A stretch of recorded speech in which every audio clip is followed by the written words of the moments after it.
Bismillahirrahmanirrahim. Assalamualaikum warahmatullahi wabarakatuh. Di video kali ini kami dari kelompok 4 ingin menjawab soal tugas ujian akhir semester pada mata kuliah Hukum Adat Melayu dengan Bapak dosen pembimbing yaitu Bapak Ageng Triganda SHMKN. Dan perkenalkan, nama saya Suciwira Utami dengan NIM I1A22007, Fakultas Keguruan dan Ilmu Pendidikan, jurusan Pendidikan Bahasa Arab di Universitas Jambi. Baik, di sini saya akan menjawab pertanyaan nomor 1, yang mana pertanyaannya adalah apa yang dimaksud dengan induk undang 68 dan juga anak undang yang 12, serta berikan contoh kasusnya dan jelaskan.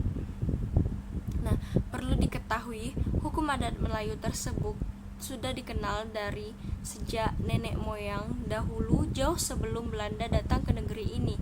Dan juga hukum adat Melayu tersebut sebenarnya dikenal dengan hukum adat nan 20. Tetapi dalam sistematika itu dibagi menjadi dua, yaitu jadilah yang namanya anak induk yang 8 dan juga anak undang yang 12.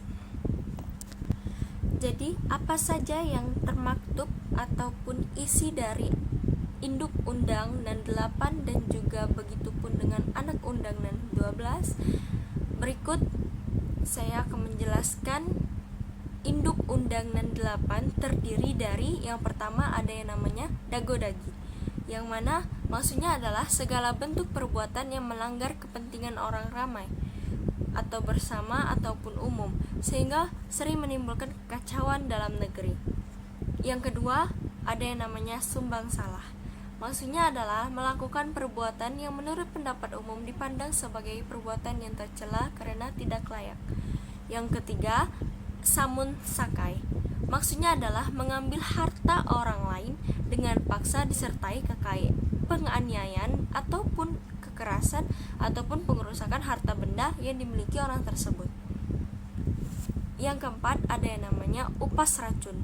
Maksudnya di sini adalah melakukan pembunuhan dengan menggunakan ramuan yang disebut racun atau istilah lainnya. Akibatnya orang yang terkena racun tersebut menjadi sakit yang lama sebelum meninggal atau ajalnya menjemput. Sedangkan yang terkena upas biasanya mati seketika di waktu tersebut. Yang kelima, ada siuk bakar.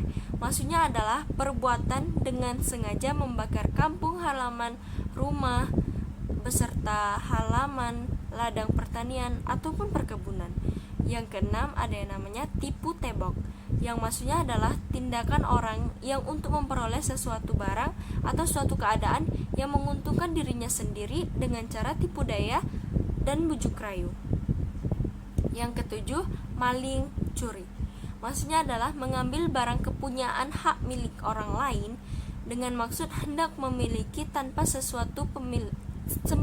sepengetahuan pemilik aslinya, baik pada waktu siang hari maupun di malam hari. Yang kedelapan atau yang terakhir ada yang namanya tikam bunuh. Maksudnya adalah melakukan kekerasan terhadap orang lain dengan menggunakan senjata tajam atau alat lainnya sehingga mengakibatkan kematian. Nah, selanjutnya saya akan menjelaskan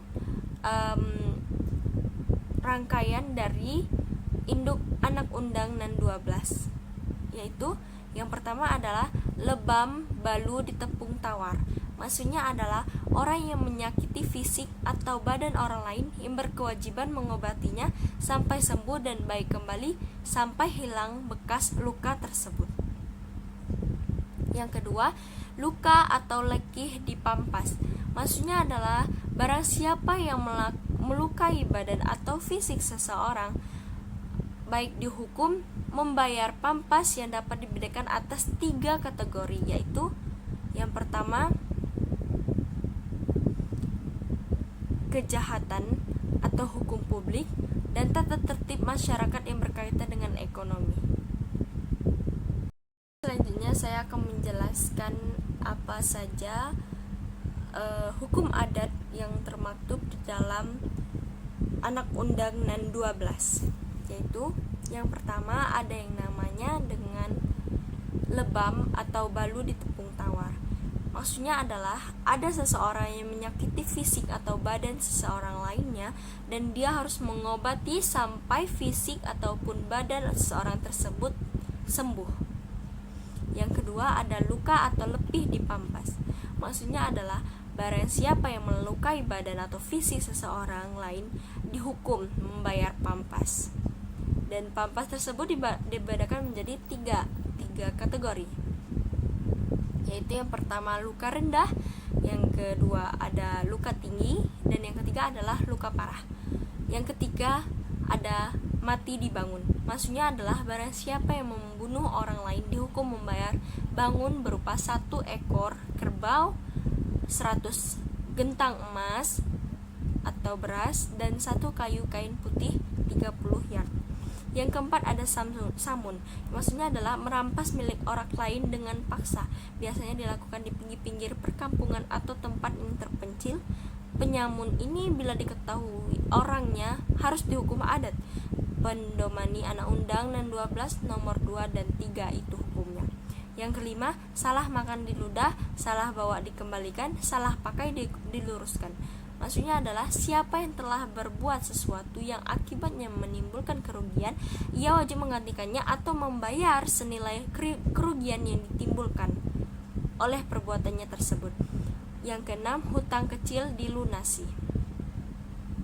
Maksudnya adalah hutang kecil dilunasi, hutang besar diangsur. Apabila seseorang telah berhutang, maka ia wajib melunasinya. Kalau jumlah hutangnya kecil, maka dilunasi sekaligus. Bila hutangnya besar, maka bisa diangsur. Dalam hal hutang piutang ini memberikan hutang, dan orang yang berhutang hendaklah membuat perjanjian di atas kertas tentang kapan akan dilunasi hutang tersebut. Yang ketujuh ada golok gadai timbang lalu. Maksudnya adalah harta atau sesuatu barang yang diserahkan kepada orang lain sebagai jaminan hutang akan pindah ke pemilikannya apabila sudah lewat waktu yang telah dijanjikan. Yang kedelapan, tegak mengintai lenggang, duduk menanti kelam, tegak berdua bergandeng dua, salah bujang dengan gadis dikawinkan. Maksudnya adalah pergaulan orang bujang dengan seorang gadis yang diduga kuat telah melanggar adat dan memberi malu keluarga dan kampung tanpa sisi siang harus dikawinkan secara paksa. Kesembilan, memekik menggentam tanah, menggulung lengan baju, menyingsing kaki celana. Maksudnya adalah menentang orang yang berkelahi. Yang ditantang itu orang biasa, hukumnya adalah 1 ekor ayam, 1 gentang emas atau beras, dan 2 buah kelapa. Jika yang ditantang itu lebih tinggi kedudukannya, maka dihukum dengan 1 ekor kambing, 20 gentang beras, dan 20 buah kelapa. Yang ke-10, menempuh nan bersamo, mengungkai nan berebok. Maksudnya adalah memasuki suatu tempat atau memanjat yang ada tanda larangannya berupa pagar atau tanda khusus.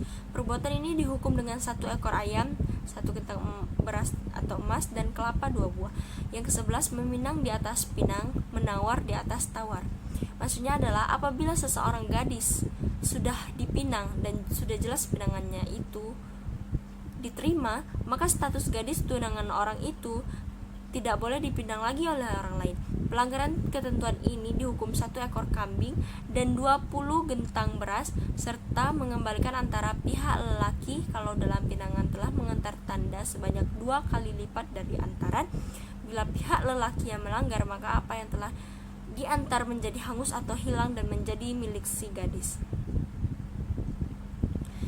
Yang ke-12, umo berkandang siang, ternak berkandang malam. Maksudnya adalah para petani harus menjaga umo atau sawah atau tanamannya pada siang hari. Bagi yang punya kerbau atau ternak harus mengurungnya, dimasukkan ke dalam kandang pada malam hari. Apabila tanaman petani dimakan atau dirusak oleh ternak tersebut pada waktu siang hari, maka pemilik ternak tidak dapat dituntut mengganti kerugian. Tetapi apabila terjadi pada malam hari, pemilik ternak harus membayar ganti rugi senilai tanaman yang dimakan atau dirusak oleh ternaknya karena dianggap lalai tidak memasukkan ternaknya ke dalam kandang.